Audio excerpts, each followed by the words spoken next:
one of the most well-rounded characters in Honkai Star Rail, and I'm not even talking about her design. Sushang is a very well-rounded character in the sense that her kit allows her to perform in many different situations independently as well. Not very reliant on particular characters, and I do think it's the definition of a very good character design from Hoyoverse. Now let's go ahead and check out her skills. Alright, so Sushang's kit in a sense revolves around the ability to weakness break enemies. When she weakness breaks enemies, she gets certain level of buffs. Let's go ahead and just normal attack. She doesn't have like an enhanced basic attack, so this one is pretty straightforward to use. So once she breaks an enemy, because of her talent passive, she actually gets herself a speed buff for 2 turns. The enemy doesn't have to like continuously have their weakness broken, but once it procs, she actually gets 16% straight up. This can be added on later on with tracers as well as Eidolons to give more buffs to her. It can even stack up to 2 times. So she's actually very independent in terms of like getting self speed buff for herself as well. So that is in terms of her talent and basic attack that we've seen so far. Her skill on the other hand is basically quite a bit of damage that when it's done to the target, and if the target is like not weakness broken, she has a 33% RNG chance of dealing an additional damage. Whereas if the target is under inflicted with like weakness break, this is guaranteed. It's a lot of damage, and also with a bonus effect in terms of a major trace, she also gets a damage dealt increase that stacks up to 10 times. Very strong character that really thrives on weakness broken enemies. Let's go ahead and check this like skill out in action as well.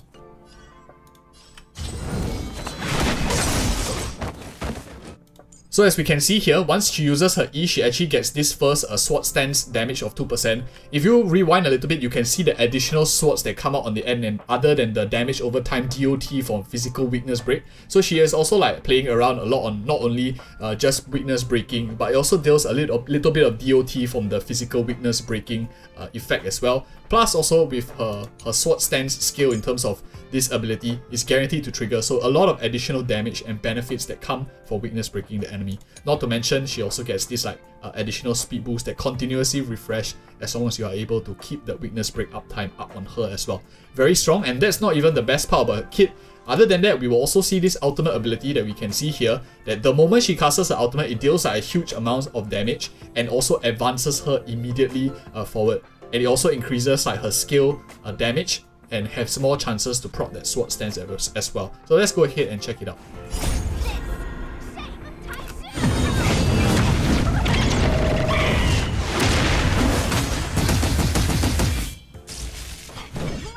So as you can see, this lasts for 2 turns, so you will actually see the full effect right now because this sword stance is guaranteed to trigger when the enemy is under the inflicted with weakness break as well.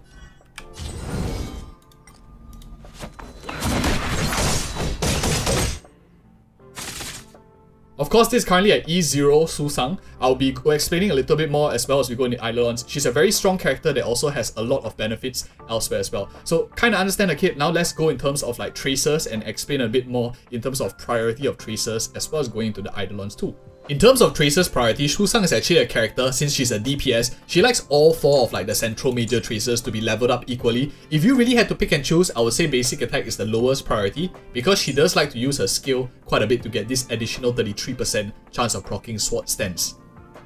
In terms of a major tracers, I think Repose is a really solid one. Every time you trigger a sword stance, you get this like stacking buff of 2% that doesn't get removed until you end the battle. Stacks up to 10 times, so that's like 20% damage buff for your sword stance. If you think about it, it actually goes quite fast, especially with Dawn Herald, this shape of Taisu, her ultimate ability, the chicken thing.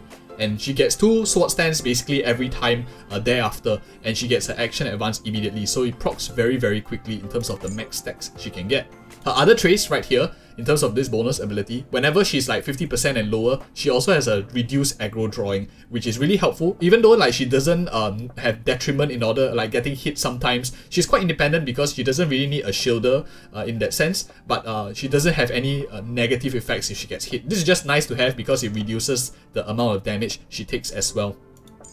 Other than that, the last major trace here, Vanquisher, after using a basic attack or skill, if there are weakness enemies being broken, Sushang's action advance is move forward by 15%. Again, this is just like caps off what makes her a very strong weakness breaking expertise as well, which we'll talk about as well once we see the Eidolons right after this. Other than that, I do think that all the other tracers I think are pretty helpful. Maybe the defensive ones, not really.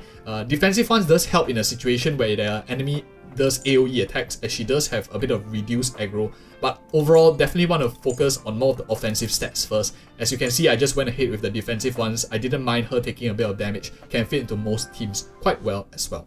Alright, so far we have seen how her kit actually revolves around weakness breaking. We will see here even more in her Eidolons. As she gets more and more investment in terms of the number of copies you get, she becomes even more of a weakness breaking expertise as well. Her E1 already cut with ease. The moment she uses her skill on a weakness broken enemy, immediately you get that skill point back. Huge amount of refund, and after you have this, you probably won't really be using normal attacks that much because she kind of like self-refunds as long as you are able to keep the uptime on the break as well. Refine and Toe, E2, when a sword stance is triggered, she reduces damage taken as well. This is on top of like her already reduced aggro, and together with her defensive traces, it's going to be quite difficult to actually take down this unit. Good defense reduction, good amount of reduced aggro, defensive traces, HP traces, quite solid overall if you ask me. Quite independent, can fit into most teams and most combat situations as well. E4, Cleave with Wild Heart. This is a 40% break increase, and for those of you who don't know, break effect 40% is already more than like the Thief of Shooting Meteor 4-piece bonus added together, the 2-piece and 4-piece. This is insanely a good value. Very strong in terms of break effect for her as well.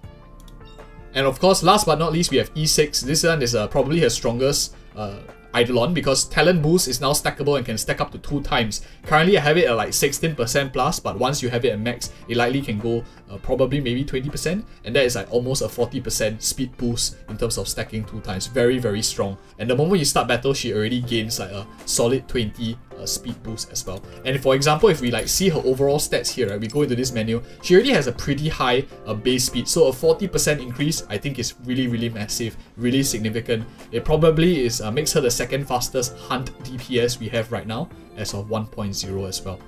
Which then of course takes us into optimal relic sets. I think there are a couple of relic sets she can use. She's a very flexible character. Let me name you 4 that you can pick and choose in terms of the main stat.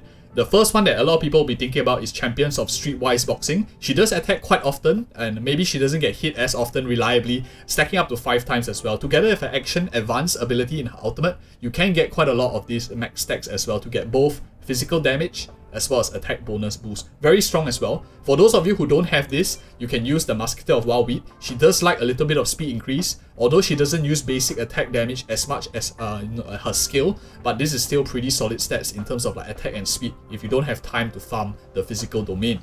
2 other sets I think are really useful. One of them definitely will be the Guard of Withering Snow. She does have quite defensive traces, and if you put her in a team with tackling some content with a lot of AoE damage, she does benefit a little bit from this reduced damage taken, as well as some HP restoration and energy regen as well. Pretty just general set in terms of defensiveness if you're tackling hard content, but doesn't add to her offensive ability other than, of course, this regenerating 5 energy. Last but not least, I think, and my personal choice, is the Thief of Shooting Meteor. Increases break effect by 16% together with another 16% at the 4-piece, that's 32. Together with her E4, it will add on another 40%, and that's already like 72% weakness breaking. Very, very strong. And the moment you inflict a weakness break, she regenerates energy, which really plays very well into an overall kit of like wanting to weakness break enemies and getting like speed buffs, attack buffs, skill point regeneration from it. Super, super valuable. I think Shooting Meteor is my preferred choice, especially in the early game when we don't have much of the substats being perfected yet. Other than that, in terms of like the sets for Planet Ornament, I do think a couple definitely stand out. First of all, the Inert Salsoto will be one of my top picks. It gives crit rate, which most DPSs like as well, and once you have a higher crit rate, her ultimate damage is also increased, which she does benefit from as well. Other than that, I think the Space Sealing Station, this one's one of the earlier ones that we can get in terms of the simulation universe. It increases attack by 12%, and when her speed is higher, to 120 or higher, she gains an extra 12%. She procs this independently very easily, even without like a speed boot, so definitely tons of value, 24% straight up. Especially when you combine together with like this break effect one that you get attack and you get very nice break effect from these 2 sets alone too. Of course, the last set that we can consider, especially if a lot of us have maybe E6 for her and we don't want to run like a speed boots, or maybe you don't have E6 but you're running speed boots, Talia Kingdom of Banditry is definitely a really, really solid one. And the reason for that is it gives 16% break effect, and once your speed reaches 145, combined with a lot of like speed buff she has, she does reach this quite easily, as well as you can find a little bit more from substats. You get a huge amount of like 36% break effect as well. This allows you to switch from Thief of Shooting Meteor to, for example, a more offensive set like Champion of Streetwise Boxing later on. So this is also a really solid set for her if you can find it. But I would say it's a little bit more towards the end game where our substats become much better and we have time to farm these sets as well. And in terms of what I'm running for my Sushang right now, I haven't farmed like the proper set for the 2-piece yet, so I'm just using a correct main stat for my Sushang. And of course the 4-piece, I'm running the Thief of Shooting Meteor, which a lot of us got along the way as free sets as well. In terms of main stats or substats that I'm looking for quite a bit actually. She can use a lot of substats. Attack, she can use crit rate, crit damage, she can use energy restoration, she can use break effect too, which is one of the rare characters that like break effects, and speed definitely is really good. So she has a lot of stats to focus on, which makes her a character that has a very high investment cap as well. It scales very, very well into the end game, super independent. So I'm generally focusing in terms of like looking for any break effect I can find. Leveling a little bit of defensive traits is nice because she generally has quite a lot of damage reduction in a kit, meaning you will put her into like more offensive teams that doesn't mind taking damage in an AoE fashion as well, rather than like a character that needs a lot of protection and healing. So in terms of like main stats that I'm running, currently I'm using an attack main stat for the body, but I would ideally like to actually switch it, for example, to something with like a crit rate main stat and stuff like that. I still can't find it, I'm just wanting to complete the main set for now. In terms of her kit, I will want to switch this to crit rate if I can. The boots here are running speed. I think there is a decision you can make. If you have E6, I don't think speed is as important, but for a lot of us who don't have that E6, I think speed will definitely help in terms of getting both her to act a bit more, to stack up those passive buffs for her skill sword stance trigger as well, and also helping with the energy restoration by acting more. Also dealing more damage because she moves more often. But once you have E6 and you get that double speed bonus, this is maybe could be better used in terms of like attack percentage to deal a bit more damage as well, coming from the boots. I have it as blue because I can't find a speed gold or purple one yet, unfortunately, in my account, but I would like to switch this later on as well. For my main stat, in terms of the 2 main stats for my 2-piece, I'm running a physical damage bonus. I think it's really solid. I'm going to be doing a comparison like attack percentage as well as elemental damage bonus. What is the difference and how much benefit it provides. So do like and subscribe if you're finding value in this video so far and you want to maybe find out as well, just curious too. So yeah, stay tuned for that. And next up, last but not least, we have the Link Rope. I am running a break effect in the last one over here. I just want to keep the uptime in terms of a break. She's a character that really likes to be breaking enemies quite often, and especially currently in like the early to mid game, I'm around Trailblaze level 48 right now, and I think it's really, really helpful in terms of getting the enemy's weakness broken. Lightcones. Okay, so for Sushang's Lightcone, I actually am using the Cruising in the Stellar Sea for the 5-star stats. This is a free-to-play Lightcone, anyone can get it. You can go to the Herta shop after you clear like Simulation World 4, I think, and you'll be able to pick it up. We will also be able to get a max copy of it, Super in Position 5, so a really solid one in order to get this crit rate up. It's very nice because it gives crit rate which she requires, and when she's attacking enemies with like HP less than a certain amount, she gets more crit rate. And she does tend to like weakness break enemies quite often, and if you're fighting a boss, you do get this 28% quite nicely as well. Also, when you defeat an enemy, she gains attack, which is a nice buff that she can use entirely as well. Very, very strong in my opinion. If you don't want to use this, or maybe other DPSs are using this as well, of course, Zila's Lightcone is really strong, but it's of course a limited Lightcone 5-star. Not everyone has this. She can use most of this as well. Very solid. I'm not going to elaborate much. It's probably going to be her best in slot. Other than that, I think only Silence Remains is a very strong one. The one with Dan Heng's face on it. Increases attack by 28% unconditionally, and when there are 2 units or fewer, increases crit rate by quite a substantial amount as well. This is of course super in position 4, but generally I'm looking for crit rate, looking for anything that's attack percentage damage in the kit, all really solid too. In the early game, Arrows is pretty nice. Nice amounts of crit rate, 24%. She doesn't really get benefits if she crits, she gets more benefits if she weakness breaks, so that is like something to consider about as well. Of course, she really can use a lot of options. As we can see here, I'm running through most of these options. But basically, after she enters battle, increase her speed by 8% and damage 12%. This is the Yanting looking design. Of course, when she takes damage, she disappears and it will resume at the end of the various next turns. This is okay if you like have a unit that can guard her. She generally doesn't care too much about taking damage. She has a lot of like defense reduction in her kit and tanky traces as well. So you don't mind actually having her soak a bit of damage and regenerating her up as well. In terms of like playstyle, this might not be 100% synergetic. It's not detrimental either. So if you don't have a choice, I think 4-star stats are pretty good too. And I think out of all of them, subscribe for more probably is not going to be the most useful for her, but I definitely think you should subscribe for more.